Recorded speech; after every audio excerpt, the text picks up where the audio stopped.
Hey, what's going on? You know who it is. You know what it is. All right, you guys. If you needed more proof that when you black, you not allowed to rest, whether it's in life or death, you got the powers that be, the mayonnaise nation, that will try to dig up dirt on you, and they will try to stain your reputation. Now, in case you don't know, you have a woman that's suing the estate of Rick James for $50 million. She claims that when she was 15 back in 1979, her and Rick James had some kind of encounter, which she claims that Rick James sexually assaulted her.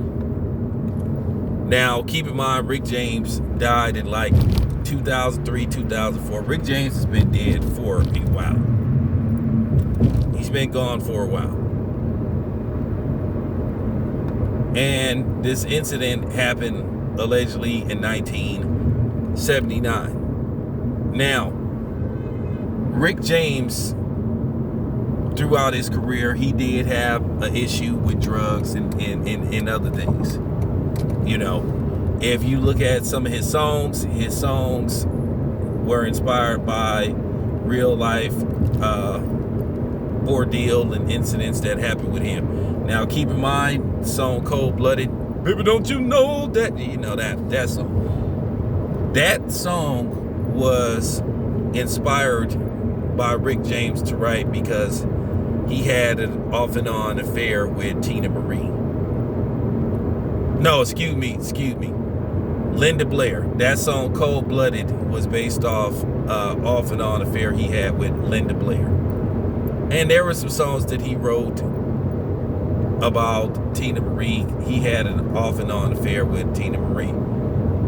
So, yes, Rick James was a swirler, if that's what you want to ask. Because we know there are going to be videos with people making a big deal about that. They can't never seem to focus on the subject at hand. They want to make it about who he was sleeping with. But nevertheless, let's get back to Rick James. This woman claims that Rick James assaulted her. Now, Rick James, to be fair, he did do some time in prison for allegedly kidnapping. He supposedly held a woman against her will, and he supposedly burnt her on the arm with a used crack pipe. So Rick James did have his issues. Now, did he sexually assault that woman? That remains to be seen. Like I said, with the sexual assault stuff, that's always a slippery slope, because you're going to have groups of people that's going to say, hey, he did it because he a man and he black, and then you're going to have, more than likely, this woman probably is going to be Caucasian. And then you're going to have people that's going to say, hey, well, he possibly is innocent because the history of white women lying on black men. And you always know sometimes when it comes to his story against her story, in between both parties' version, there is the truth. Now, I'm going to say this, and I'm just going to keep it 100. Once again, you know me, I don't give a damn about people being offended. This ain't no feminist channel, and this ain't no male chauvinist channel. I call shit right down the middle. This ain't no pro-man, this ain't no pro-woman channel. I don't cape for men, and I don't cape for women.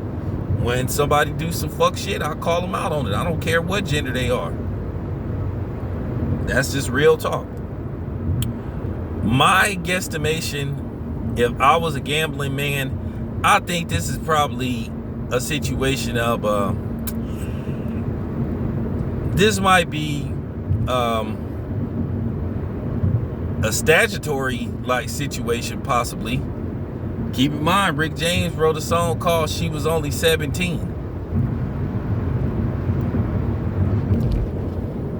And there have been plenty of songs written by a lot of these singers where they insinuated they were sleeping with underage girls. Now, the catchy part that could define, well, did Rick James commit an act of statutory? Depends on what state he was in. Like if it happened in Illinois, there ain't nothing they can do, because the age of consent in Illinois is 17. So technically you're not breaking the law. But I'm just putting the facts out there. Just because you went to jail for one thing doesn't mean you will do another thing. That's just fact. Just because somebody go to jail for murder don't mean that they are armed robber. Just because somebody go to jail for armed robbery don't mean they a killer. So I mean, it's just, you know, that's just, you know, that's just fact. But it never fails. My question is, why did this lady wait so long to say something? Why did she wait 15, 16, 17 years after Rick James' death to finally step up? This to me is always suspect. I'm sorry. It looks suspicious. It looked like it's a money grab. I'm very suspicious of a woman who sues for money, then, you know, basically files criminal charges. This lady, I know they passed some new rules concerning that about a statute of limitation. They need to be a statute of limitation. I'm sorry. And I'm getting tired of hearing this shit about, well, she was scared and that happened and she was humiliated. Well, you know what? At the end of the day, you got to do something. Because how humiliated you are to where you want to file a publicly, you know, known lawsuit. This is going to be out in the public. So how much privacy do you want? This is not going to remain private. So that's why sometimes I call bullshit with a lot of these women that make these claims. Why didn't you say something when Rick James first died? Why didn't you say something during the 80s and in the mid 90s? Why do you wait 40 years? And I don't be trying to hear that shit. Oh, women are scared, they're humiliated, they're embarrassed. And this is why I'm not trying to hear that shit. I'm not trying to hear that no more. If somebody do something to you, you need to go to law enforcement. If you think a crime has been committed against you. Especially something like that. Because then when you say, oh, well, you know, this happened when he was alive, you look kind of suspect.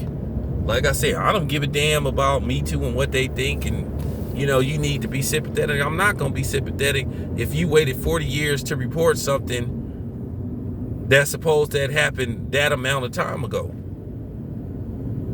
Because you should have brought law enforcement in and it looks suspicious. Whether you like it or not, I'm just keeping it 100. I don't bite my fucking tongue. This look real suspicious. But anyway, let me know what you think. It's your boy Town Biz. I'm out.